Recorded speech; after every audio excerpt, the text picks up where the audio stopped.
أعوذ بالله من الشيطان الرجيم. بسم الله الرحمن الرحيم. الحمد لله رب العالمين بارئ الخلائق أجمعين باعث الأنبياء والمرسلين، ثم الصلاة والسلام على خير خلقه العبد المؤيد والرسول المسدد حبيب إله العالمين أبي القاسم المصطفى محمد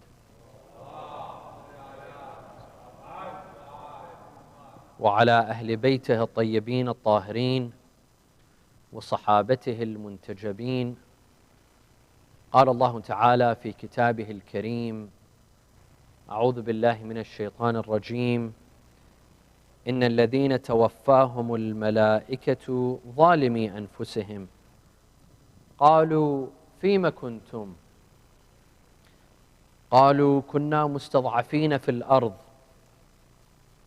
قالوا ألم تكن أرض الله واسعة فتهاجروا فيها فأولئك مأواهم جهنم وساءت مصيرا. صدق الله العلي العظيم. صلوا على محمد وآل محمد.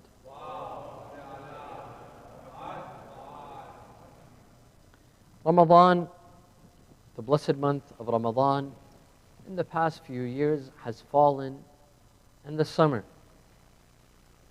And generally, people travel during the summer. When schools are out, some people have summer vacations, they get time from work, they tend to travel. And most likely, as soon as the month of Ramadan finishes, many people plan on traveling. Those who will travel inside the United States, or will travel to Europe, or will travel to ziyarah or umrah. Many people, they enjoy traveling once in a while, if they can afford it, if they can take time out from work and from school. Most people, they find traveling to be enjoyable. It allows you to boost your energy. It allows you to take a break and relax from your daily routine.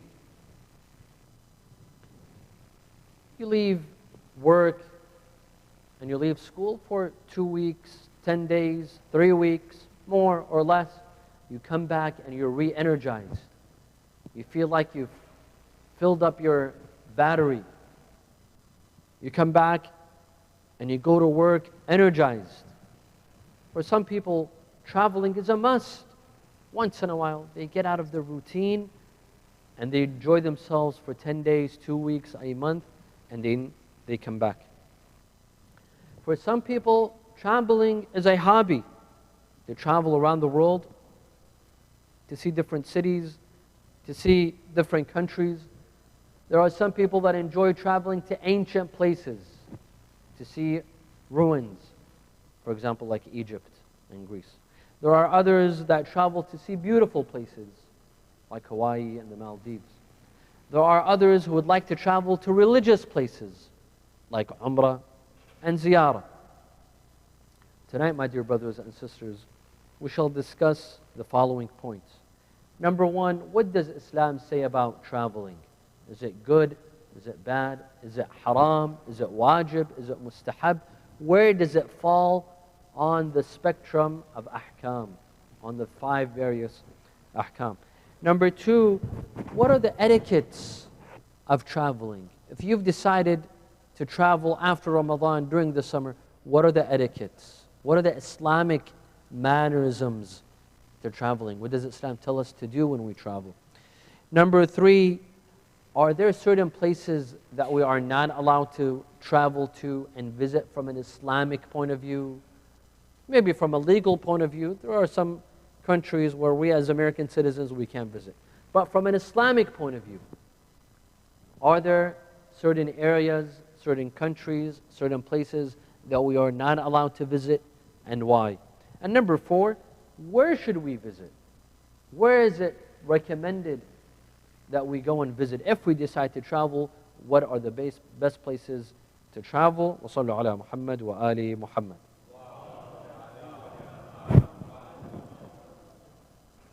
When we read the Quran, we see that the Quran emphasizes on traveling.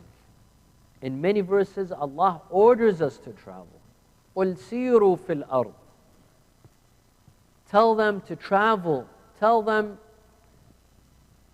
to walk in God's vast lands. In many verses, there is an emphasis on traveling. Why? What is the Quranic philosophy behind traveling? Well, for one, it's to learn a lesson. It's for people to go from country to country and to learn a lesson. Where are the nations that existed before us? The empires that existed before us? The powerful empires, where are they? You go to Egypt, you go to Cairo. Where is Fir'aun, who used to say, أَنَا رَبُّكُمُ الْأَعْلَى? He's a mummy, where he's buried in the sand. His castles, they're gone.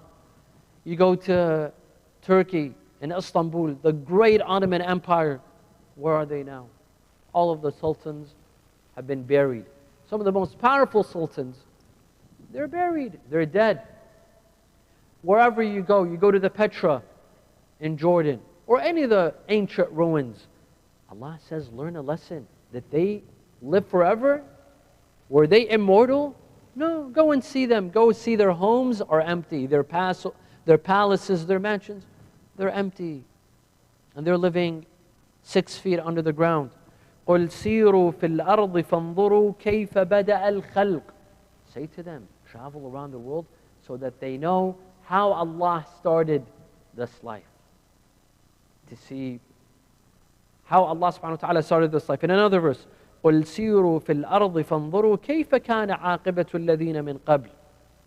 Tell them, let them travel across the globe so that they see what happened to the people before them, the generations before them, whether they were rich or they were poor, whether they were emperors or they were peasants. They all disappeared. They all are under the ground. They've all been buried. In 7 verses in the Holy Quran, Allah begins by saying, أَفَلَمْ يَسِيرُوا أَوَلَمْ يَسِيرُوا. Do they not travel? In 7 verses in the Quran. Do they not travel? Tell them, why don't you travel? In 7 other verses in the Quran, Allah says, قُلْ سِيرُوا فِي الْأَرْضِ. Tell them to travel. فَسِيرُوا فِي الْأَرْضِ. So there's 14 verses in the Quran that either ask us, why do we not travel? And 7 verses in the Quran that tell us to travel. So this is one purpose, to learn, to discover, to learn a lesson, to learn a moral lesson, that everyone on this earth will perish. Go and see their graveyards. Go see the homes that they lived in, their palaces, their mansions, and then go see their graveyards. They moved from the finest palaces to the sandiest of graveyards. So this is one lesson. Sallu ala Muhammad wa ala Muhammad. Another purpose that the Quran tells us for traveling is to make a livelihood, to make an income, to make a living. وَامْشُوا فِي مَنَاكِبِهَا وَكُلُوا مِنْ رِزْقِهِ وَإِلَيْهِ النُّشُورِ. Say to them, to walk in God's vast lands and eat from His rizq. Go and make a living. Go and look for a job. There are some people that complain that I can't find a job. Every job that I start, every business that I start, I fail. Well, move. Allah has you have the entire planet of earth that Allah subhanahu wa ta'ala has created for you. If you can't find a job in this city, go and find a job in another city. And in another city, Allah subhanahu wa ta'ala has not restricted us to one city. The place where you're born, you have to die in. Who said? Go. فَامْشُوا فِي مَنَاكِبِهَا وَكُلُوا مِنْ رِزْقِهِ. If you can't find a job or every business that you start in this city, perhaps you don't have rizq. Allah subhanahu wa ta'ala has decided that you will not have rizq in this city. Your rizq is somewhere else. Go and look for it somewhere else. Why do you remain idle, lazy, and you complain that my business is not doing so well, I am not doing so well? Travel. Go to God's vast lands, and perhaps Allah subhanahu wa ta'ala will open the doors of opportunity for you. Look at Rasulullah sallallahu alaihi wasallam. He migrated in Mecca. He was persecuted. His companions were persecuted. He moved to Medina. He was able to establish a community, a nation, an Islamic government in Medina. If he hadn't traveled, that would not have happened. Look at Imam Hussein alayhi salam. Allahumma salli ala Muhammad wa ala Muhammad. In Medina, he was persecuted. He was living in his home, excommunicated. He came to Karbala, and look at the revolution that he started. Would have Imam Hussein been able to do that if he hadn't traveled, if he had remained in Medina along with the other Sahaba? There were some that told him, don't travel, don't leave. But he insisted. And look at the result of that travel. Sallu ala Muhammad wa ala Muhammad. Now, the Quran tells us that for some people, traveling is wajib. It's mandatory. For whom? For a person or a family that lives in a country where they cannot practice their religion freely. Those people will be held accountable. On the Day of Judgment, Allah will tell them that, did I not create for you vast lands? Why are you stuck in one area, in one city, in one country, and you can't practice your religion? You have to leave.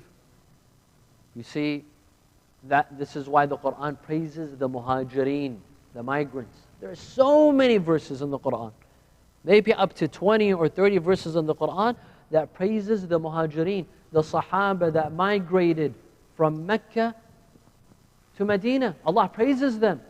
وَالَّذِينَ هَاجَرُوا وَالَّذِينَ آوَوا وَنَصَرُوا. There's so many verses. And those who migrated, those who performed jihad. Jihad not in the physical sense, but them migrating from Mecca to Medina, that was a jihad. They left their homes, their businesses, their wealth for the sake of Islam. To come to Medina and start a new community with Rasulullah, that was their jihad. Allah praises them. It was mandatory upon them to migrate. They left their homes, their businesses, but they had to. It was a must. Why? Because in Mecca they could not practice their religion freely. They were persecuted by Quraysh. But in Medina they came. It was a perfect environment for them. Right? Allah states in the Quran, regarding those who refuse to travel, they remain in a country, in a nation, in a city in which they cannot practice their religion freely. They're oppressed. They're underprivileged. Allah will tell them on the Day of Judgment, why didn't you travel? Why didn't you leave? إِنَّ الَّذِينَ تَوَفَّاهُمُ الْمَلَائِكَةُ ظَالِمِي أَنفُسِهِمْ قَالُوا فِيمَ كُنْتُمْ. The angels, when they take the lives of some individuals, those people, they oppress themselves. The angels told them, what were you doing? قَالُوا كُنَّا مُسْتَضْعَفِينَ فِي الْأَرْضِ. We were the underprivileged. We were the oppressed. We were the weakened ones on this planet. قَالُوا أَلَمْ تَكُنْ أَرْضُ اللَّهِ وَاسِعَةً فَتُهَاجِرُوا فِيهَا. The angels will tell them, but didn't God build and create so many countries, so many lands, so many nations for you to migrate and to travel? There's no excuse. You can't say, well, here I can't pray, I can't practice hijab, but oh well, this is where I live and Allah will forgive me. Who says Allah will forgive you? Allah will tell you that I've created so many lands and countries. You know, in France, unfortunately, in France, you cannot practice your hijab in public places, hospitals, schools, universities. You cannot wear hijab. And the same thing is in Belgium. I was in France almost a year ago, last year in April, and a lot of the sisters, they were complaining that, Sayyid, here we have to take off our hijab when we go to hospitals, when we go to schools, public schools, universities. If this is the case, then you have to leave. You cannot remain in a country and take off your hijab just because you like Paris, you like the weather in Paris. No. Because you have a business, Allah will find you a better business. If you started one business in France, you can start another business in the United States or anywhere else. Allah is not greedy. The one who helped you start a business in one place, He will help you start a business in another place, and you're leaving for whom? For him, for his sake. Because you want to practice your religion. And the same thing in Belgium. Same thing in Belgium. You're not allowed to wear hijab in public places. Such Muslims, unfortunately, of course, we have to fight for our rights. There has to be activism in such countries. We don't just give a blind eye and all decide to leave. No, there should be brothers and sisters in these countries that fight for their rights, just like everyone else. You know, a couple of years ago, I was in the Netherlands. And maybe there might be some brothers and sisters from the Netherlands watching me. In the Netherlands, they wanted to pass a law that forbids the dhabiha, bans the dhabiha. Why? Because it is unethical. It is too much violence for the animal. It's a violent death. But they didn't ban the dhabiha. You know why? Because the Muslims were active? No. You know why they did not ban it? Because of the Jews in the Netherlands. Because they also have kosher and they also have to slaughter. Thanks to the Jews and the Netherlands, the Muslims are allowed to eat the dhabiha meat. We get our rights because others are fighting for their rights. When is it that we step for our own rights? This is a shame. And I told them, you have to go and thank the Jewish community in the Netherlands, because if it wasn't for them, you would either be eating haram food or you'd have to leave. And the same thing happens in Paris and in France. We either fight for our rights democratically through the political system, or we'll have to pack our bags and leave. Sallu ala Muhammad wa ala Muhammad. And I think this is the true test.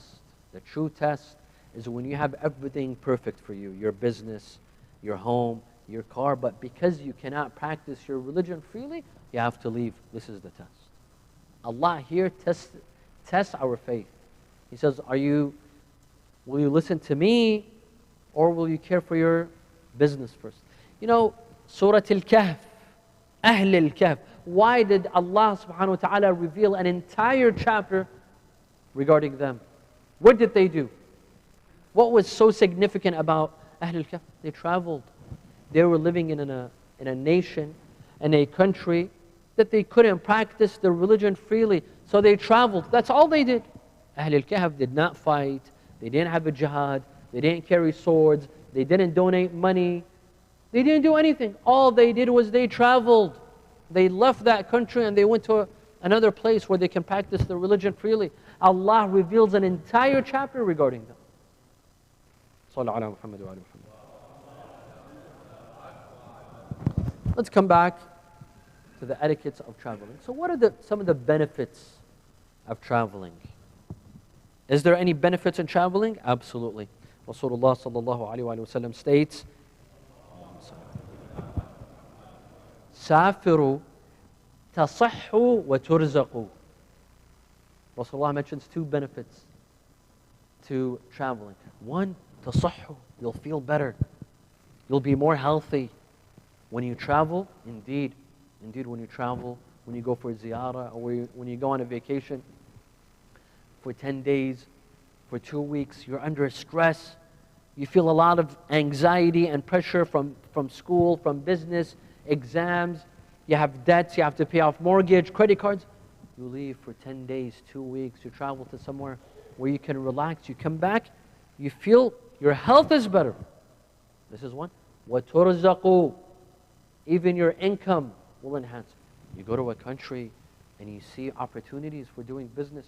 You go to China, you go to the Middle East, you go to places, you buy merchandise, you sell merchandise, you meet individuals that you can do business with. So it enhances your health and it enhances your wealth. Both of them. The benefits of traveling. Amir al-Mu'mineen alayhi salam, he has verses of poetry, very beautiful, regarding traveling, regarding the benefits of traveling. He mentions 5 benefits to traveling. He says, تغرب عن الأوطان في طلب العلا وسافر ففي الأسفار 5 فوائد تفرج هم واكتساب معيشة وعلم وآداب وصحبة ماجد. Amir al-Mu'mineen alayhi salam says, travel, leave your comfort zones, Go, leave your country, go somewhere else. Travel for a while. Because in traveling, there are 5 benefits. What are the benefits, Ya Amir al-Mu'mineen? He says, 1, tafarruju hammin. You release anxiety and stress. Indeed, when you travel, when you put your work and your job aside at home and you go for ziyarah, you go for a vacation, you turn off your phone. There are some people, they think they're on a vacation, but they're always on their phone. They're always texting. If you want to do that, it's better for you to stay at home. When you travel, get out of your box. Put your phone aside. Put WhatsApp aside. Put social media aside. Keep this as a time for you to benefit. The phone will always be there. The phone is not going anywhere. WhatsApp will always be there. One day, me and a group of students, we went to one of the respected mujtahideen in Najaf. This was a long time ago, maybe over 12 years ago. Maybe in 2005, 2006. We went and we visited a scholar. We told him, give us a piece of advice. He said, I'll give you one piece of advice. Don't go to any funerals. Because every day people are dying. And every day you have to go to a funeral. And that funeral takes at least an hour or an hour and a half of your time. He said, don't go.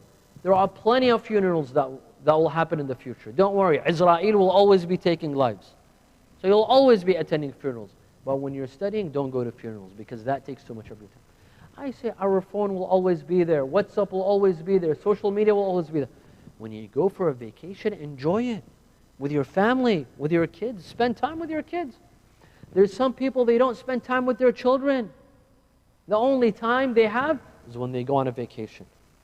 Give your undivided attention to your children. Al-malu wal-banun zinatul hayati dunya. If you don't spend time with your children as they grow up, when is it that you want to spend time with them? When they're old and they have kids of their own? Tafarruju hammin, Amir al-Mu'mineen says. Number 1, you relax. No stress, no anxiety. 2, وَاكْتِسَابُ مَعِيشَةٍ. You make a living. When you travel, you make a living. وَعِلْمٌ. You learn. Some people, they travel to learn, to discover. They go to museums. They want to learn about different cultures. This is excellent. وَآدَابٌ. They learn manners. You learn ethics and manners from other cultures. You learn from this culture, from that culture. How do they behave? How do the others behave? وَصُحْبَةُ مَاجِدِي. And the companionship of a good individual. That's one of the benefits of traveling. That you spend time with someone who has ethics, who has morals. You learn from him or from her. Sallu ala Muhammad wa ala Muhammad.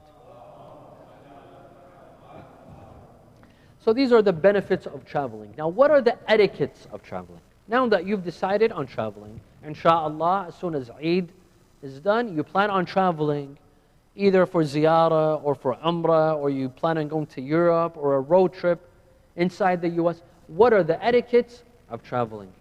There are some people, when they want to travel, the first things that they do, they prepare the songs that they want to listen to in the car on their podcast. That's part of the etiquettes of traveling. They prepare the right clothing, the summer clothing or the winter clothing, suntan lotion.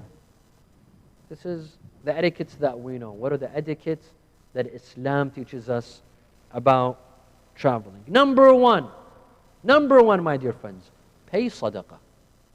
Pay sadaqah. Before traveling, before you sit in the car, take out sadaqah and give. If you can give it to the poor person, give it to the poor person immediately. There's a hadith that says when you give sadaqah to a poor person, kiss your hand. Kiss your raha. This area is called al-raha. When you give money to a poor person, kiss it. Why? Because you put your hand in the hands of Allah. Of course, metaphorically, Allah does not have a hand. But when you give, kiss it, because it's as if you put the money in the hands of Allah. If you have the poor person, give it to him immediately. الصَّدَقَ تَدْفَعُ الْبَلَاءَ وَقَدْ أُبْرَمَ إِبْرَامًا in a hadith. That when you give sadaqah, it repels evil. God forbid, if you're traveling, if it was destined that you get in a car accident, you lose your money, car crash, all of that will be repelled by giving sadaqah. This is one. 2, The hadith say that part of the etiquettes of traveling, serve the people that you're with. There's some people when they travel, they only like to be served. Their food, their clothing, their bed, they just want service for themselves. They don't serve others. No, a part of enjoying traveling is that you serve others as well. The hadith says, سَيِّدُ الْقَوْمِ خَادِمَهُمْ فِي السَّفَرِ. The leader of the group is the one that serves them.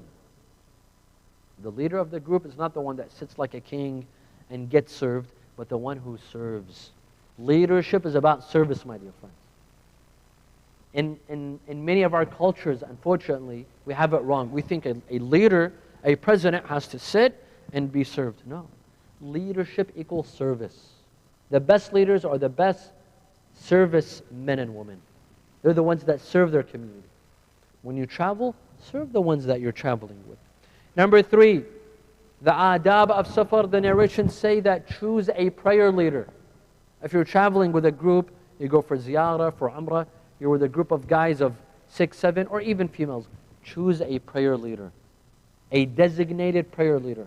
This person will lead us in salah till the end of the trip. إِذَا كُنْتُمْ ثَلَاثَ فِي سَفَرٍ فَلْيَؤُمُّكُمْ أَحَدُكُمْ وَأَحَقُّكُمْ بِالْإِمَامَةِ أَقْرَأُكُمْ. And who's the best one to lead the salah, according to this hadith? The one who can recite properly. Obviously, he has to be adil as well. He has to be righteous. The one who recites properly. You see, the hadith doesn't say when you travel, pray on time and make sure you pray, because that is a done deal. No, you choose someone to pray jama'ah. How many of us pray jama'ah when we travel? How many of us even pray on time when we travel? A lot of us, when we travel, at home we pray on time, but when we travel, it's okay if we delay our salah for 2 hours, 3 hours, because the excuse of traveling. So what if you're traveling? So what if you're traveling? So what if you're in the airport? So what if you're on the flight? Pray wherever you are. If it's the time of salah, pray. Whether you're at the airport, just don't shout Allahu Akbar too loudly. If you're in an airplane, if you're at a train station, if you're in a car, park your car, park at a gas station and pray. Just because you're traveling, it doesn't mean that salah should be delayed. Among the adab of traveling is that you bring a gift to your family members. How many of us do this? The hadith says from Rasulullah, إِذَا خَرَجَ أَحَدُكُمْ إِلَى سَفَرٍ ثُمَّ قَدِمَ عَلَىٰ أَهْلِهِ فَلْيَهْدِهِمْ وَلْيَطْرِفْهُمْ وَلَوْ بِحِجَارَةٍ. Even if you bring them a stone, bring them a stone. Bring a gift. When your children, especially if you have small children, bring them a small gift. Even if it's something small, but it's a token, right? They will say that my father, my mother, my siblings, they remembered us. Bring a gift. This is part of the manners of traveling. And finally, there's a hadith by Rasulullah sallallahu alaihi wasallam. He states that among the akhlaq, the adab of traveling are 3. Listen to this. Number 1, being generous. When you travel, be generous. Don't be greedy. Some people, when they travel, they don't want to spend. If you don't want to spend, stay at home. When you travel, you have to spend. Not just on yourself, but those with you. Your children, your wife, family members, cousins. When you travel, be generous. Be ready to spend. They see food, get them the food. They see a nice hotel, stay in a nice hotel. Be generous in traveling. This is 1. 2, have good akhlaq. Don't be grumpy in traveling. Because when you travel, your bed, your pillow, your shower, your restroom, it changed, right? So you begin to be grumpy. Don't be grumpy. Because when you're grumpy, you're going to mess it up for everyone. You're going to mess up the travel. You're going to mess up the journey. Smile. Smile. Be nice on the journey. And 3, listen to this. Light humor. Be humorous. When you travel with your family members, with your kids, with your friends, be humorous. Rasulullah says, إِذَا سَافَرْتَ بلي. وَأَمَّا الَّتِي فِي السَّفَرِ فَبَذْلُ الزَّادِ. To be generous in giving what you have. وَحُسْنُ الْخُلُقِ وَالْمِزَاجِ مِنْ فِي غَيْرِ الْمَعَاصِي. Have light humor. Of course, do not disobey Allah because some humor could get you to do haram. No, light humor, halal humor, something that will not get you to do haram. Let me tell you this story. وصلوا على محمد وعلى محمد. So because it's mustahab to be humorous when traveling. One year we were in Hajj, and I was part of a group. We were in Mecca, and we went to see Jabal al-Nur. Jabal al-Nur has Ghar Hira, where Rasulullah sallallahu alaihi wasallam received his first wahi in Ghar Hira. Because there's a problem with Jabal al-Nur. Jabal al-Nur is at the borderline of Mecca. So you have to be careful when you go, you don't get out of Mecca, because according to many maraja', you cannot leave Mecca. So what we did was, we told, and we didn't want to get out of the car because it was very hot. So I had the microphone and I told them that Jabal al-Nur is on the left. Whoever wants to take a picture, you can take a picture. So everyone got up and they started taking a picture. The ones on the left, it was easy for them. The ones on the right, sitting on the right side of the bus, they got up and they started taking a picture. When they were done, I told them, now do you see the mountain on the right? They said yes. I said, quickly, take a picture. So everybody got up and they took a picture. The ones sitting on the left, they came in, they took a picture. I said, it has absolutely no significance. Light humor, light Islamic humor, it makes a world of a difference in a journey. It makes traveling a lot more pleasurable. Sallu ala Muhammad wa ala Muhammad. Are there forbidden places to go to? Absolutely. Absolutely. Amir al-Mu'mineen alayhi salam says, لا يخرج الرجل في سفر يخاف فيه على دينه وصلاته.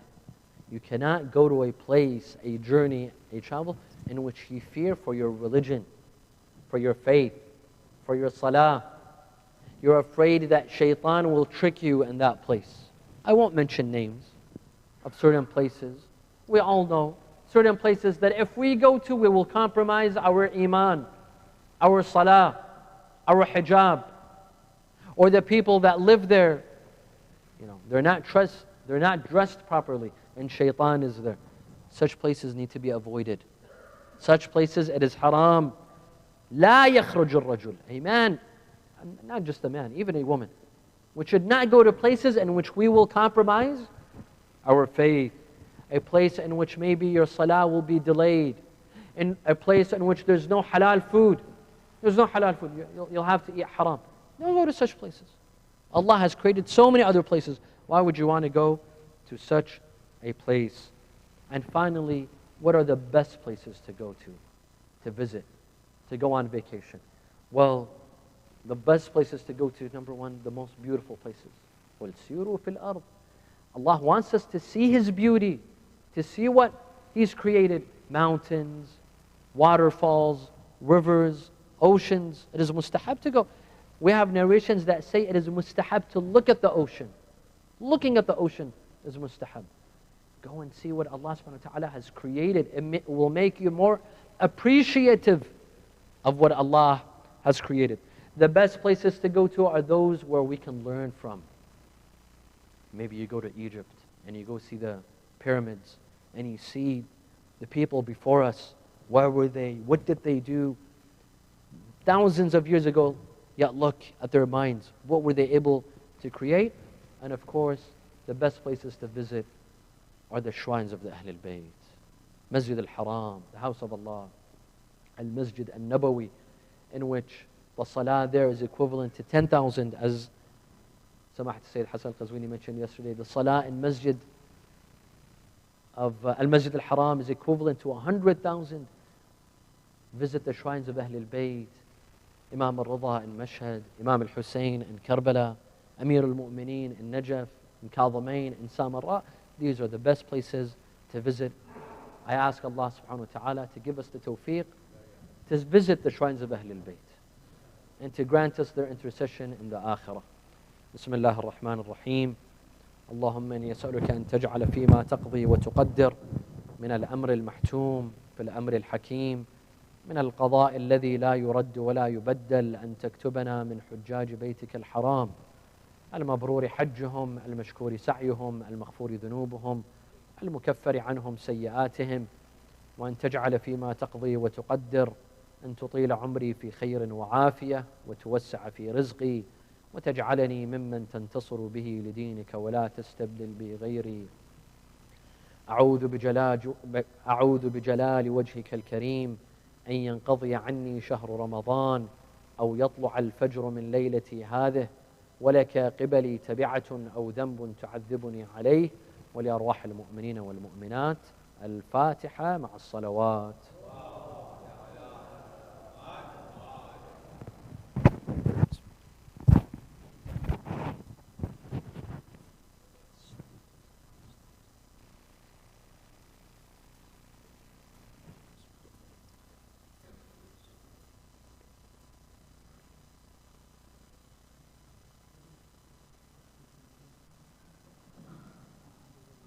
We will now move straight into the question and answer session with Sayyid. If you want to send your questions on slido.com, again, the code is #786.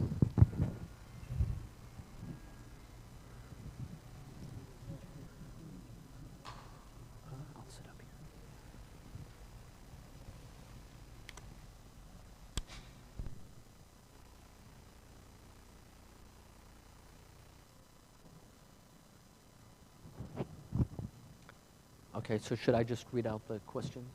The first question, for those whom going to Qom or Najaf is not an option, what houses would you recommend in the U.S. or online? There are plenty of houses online.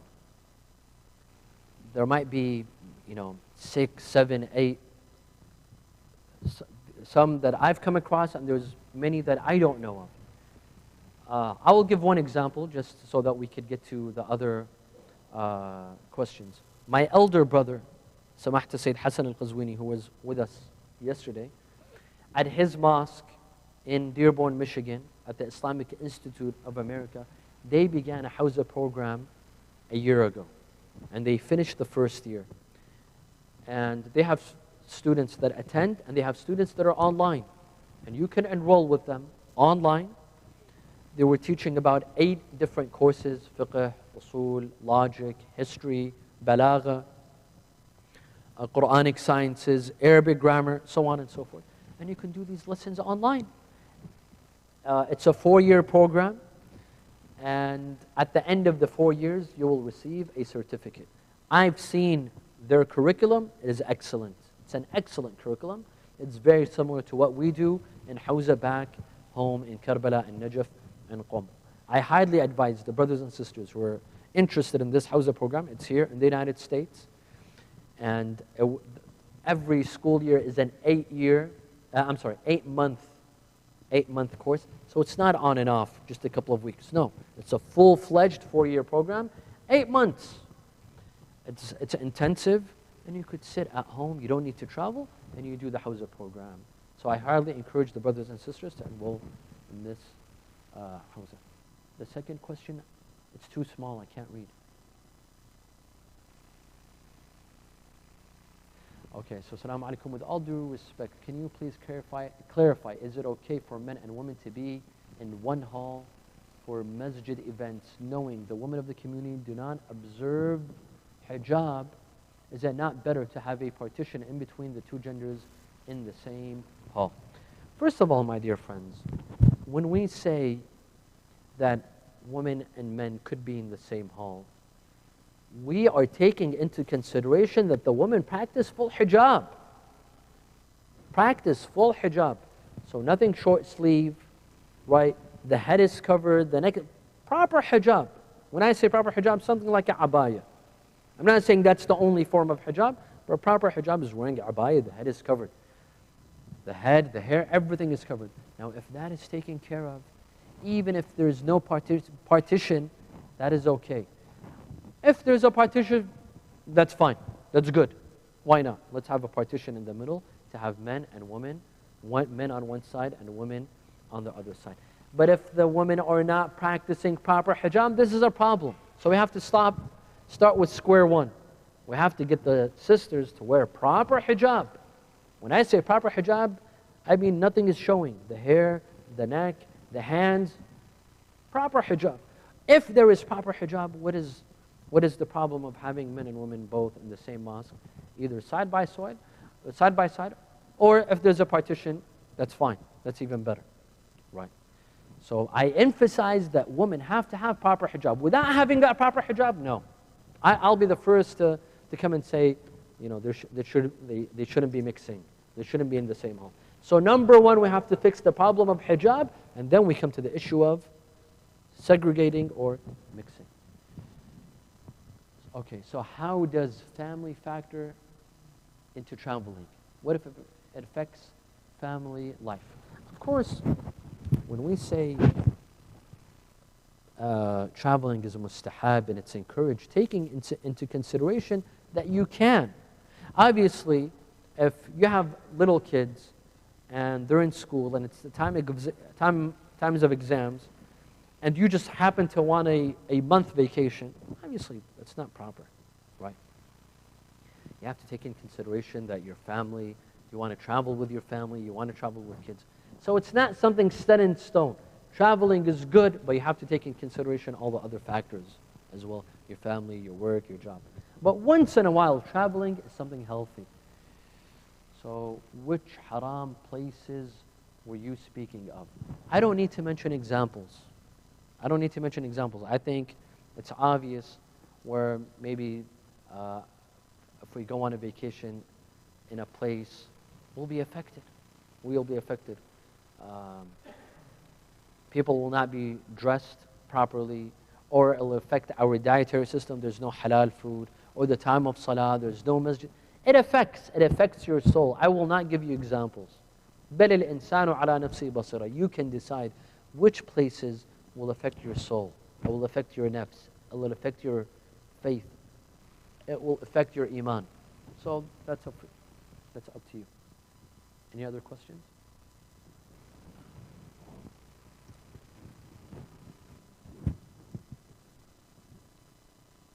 So if that is it,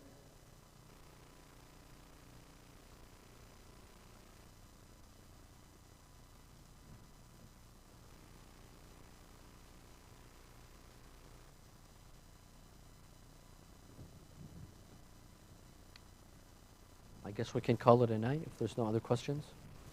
Inshallah. There's a couple? Okay.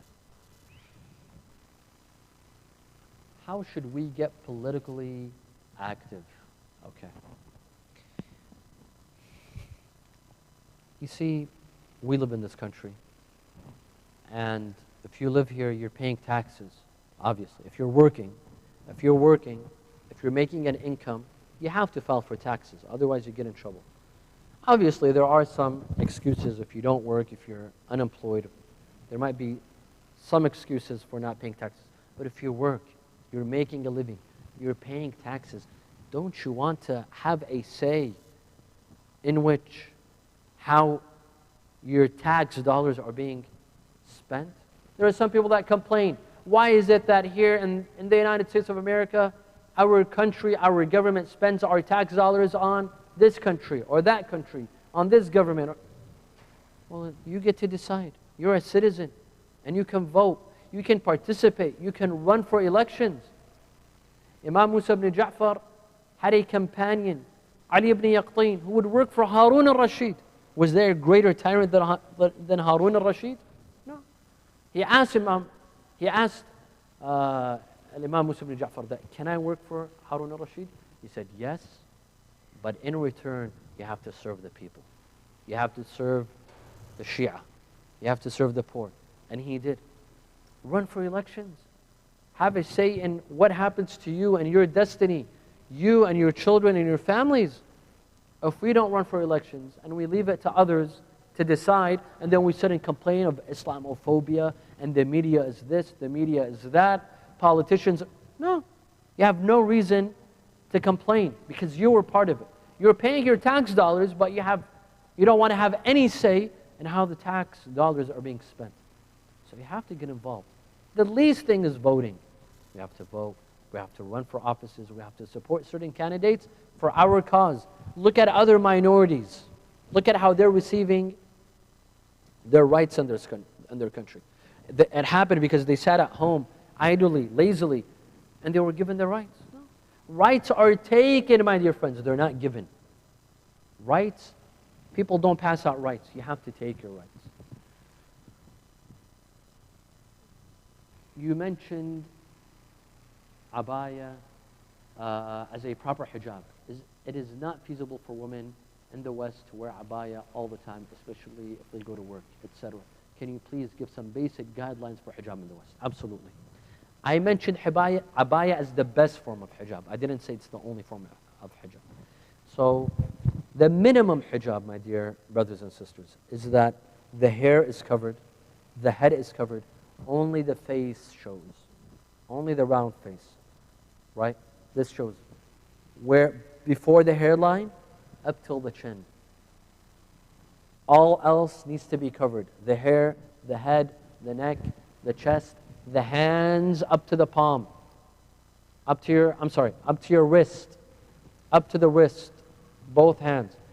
Your body, no skin, up to your feet, and even the feet. According to Sayyid Sistani, even the feet have to be covered. You have to wear socks. Now, as for what you wear, it can't be revealing. It can't be something tight that reveals the shape of the body. So it has to be something a bit loose that you can't tell the shape of the body, right? This is proper hijab. It doesn't necessarily have to be abaya. It doesn't necessarily have to be black either. But it has to be something that is modest, that covers the body. It doesn't show skin, and it doesn't show the figure, the exact shape and figure of the body. That is proper hijab. It doesn't necessarily have to be abaya. One concern we always hear is that our mujtahideen are not in touch with the issues and concerns of the West. What insights can you share about how they address issues globally while being in one place geographically? You know what? I tell friends, I tell those that come for ziyarah, come to Karbala and Najaf, meet with your marja'. Meet with your marja'. Don't just go and give khums. Give your khums, but have a meeting with your marja'. Tell them of your problems. Tell them, Maulana, we have 1, 2, 3, 4, 5. We have these issues that deal with, with kids at school. We have this issue with hijab. We have this issue with music. We have, I don't know, whatever it is that we face, tell the marja'. We're not telling the marja'. You cannot not express your concern. It's like a wife that, she's not happy with her husband. He comes every day at 7 p.m. or 8 p.m., but she wants him to come at 3 p.m., but she doesn't tell him. All of a sudden, she asks for divorce. That's not fair. You have to tell him first. You have to warn him first. You have to tell him, advise him that I want you to come back home early. But if he refuses, then you have the right to complain or ask for a divorce. We complain about our maraji', but we haven't told them our concerns. We have to tell them our concerns that, listen, we face these issues. We in the West, we have these issues, and we want you to cater to these issues. We want you to study these issues. Maybe come up with a better fatwa, a newer fatwa for these issues. You never know. Maybe some of the maraja' will change their opinions. They will change their mind. So just because they live geographically in one area, it doesn't mean they're cut off from the world and they're backward. No. A lot of the maraja', they have contacts. They want to sit with their muqallideen. They want to sit with their followers. They want to hear their concerns. So when you go to ziyarah, my dear brothers and sisters, make it a point to meet with your marja'. And don't ask, some people, the only question they ask, do you meet with Imam al-Mahdi? That's the only question that you have for your marja'? Okay, you ask that question, do you meet with Imam al-Mahdi? What else? Ask them questions that benefit you here in the West. Whether your marja' meets with Imam al-Mahdi or not, how is that going to benefit you? How is that going to change your life in Orlando, or in New York, or in Vancouver, or in Los Angeles? Ask them practical questions. That Maulana, we have this issue. We deal with non-Muslims. We deal with interfaith. Can we have mixed events in our mosques? Ask your marja' that question. Ask them such informative questions, and you'll get good answers, inshallah. How can we live in a Western society when many people dress improperly? What's the problem? They do their thing, and you do your thing. It doesn't mean that you wear a blindfold and you put your head down and you walk. No, no. You live your ordinary life in the West, but you don't gaze, you don't stare. You look just like at any other human being. You look, but without lust, just looking is not haram. Looking with lust is haram. Looking with desire is haram. So you live your ordinary life. Of course, it's not easy. It is difficult, especially if, the way they dress is very improper. It's difficult, but it's doable. And it's how you get yourself accustomed. If you teach yourself to not look with lust, to not look with desire, it's very much possible. It is very hot in some places like Florida. Why is the burden of hijab always on the woman? Why is our religion, this is why our religion is seen as suppressing women. My dear brothers and sisters, I'm assuming that this question comes from a sister, but I might be wrong. It could be coming from a brother. Even if it's hot, let's come back to the purpose of hijab. Which is better? Islam says let a woman be covered so that she doesn't be used, so that she's not degraded and disrespected, or let the women wear whatever they want and let them be disrespected. Like here in the United States. Look at how women are disrespected. They're degraded. And the problem is with the women that allow men to degrade them and to show them off. Look, in every movie, in the movies, on magazines, even to sell a merchandise, they have to have a good-looking woman, dressed improperly. Even on the news. It can't be an ordinary-looking young lady. She has to be extremely attractive. Even when you're selling the news, it has to be an attractive young lady. It's all about looks. It's all about taking advantage of woman's beauty, making it a business, selling their beauty. They make business off of woman's beauty. While Islam says, no, woman will not be disrespected. Woman will not be taken advantage of. Just because she's attractive, it doesn't mean you can take advantage of her looks to sell your own business, to sell your product, to sell your movie, No. Islam says a woman will be covered for her own respect. For her own respect. So that a man does not look at her in an improper way. He will respect her not for her looks, but for the way she thinks, for her mind, for her intellect, for her production, for what she produces and achieves in the society, not for how she looks. That's the difference. This is the philosophy of Islam. That women should not be used. Any other questions?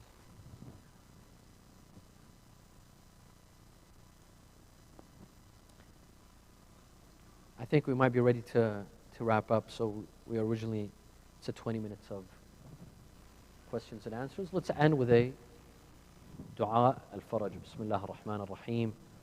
اللهم كن لوليك الحجة ابن الحسن صلواتك عليه وعلى آبائه في هذه الساعة وفي كل ساعة وليا وحافظا وقائدا وناصرا ودليلا وعينا حتى تسكنه أرضك طوعا وتمتعه فيها طويلا برحمتك يا أرحم الراحمين وصلى الله على محمد وآله الطاهرين.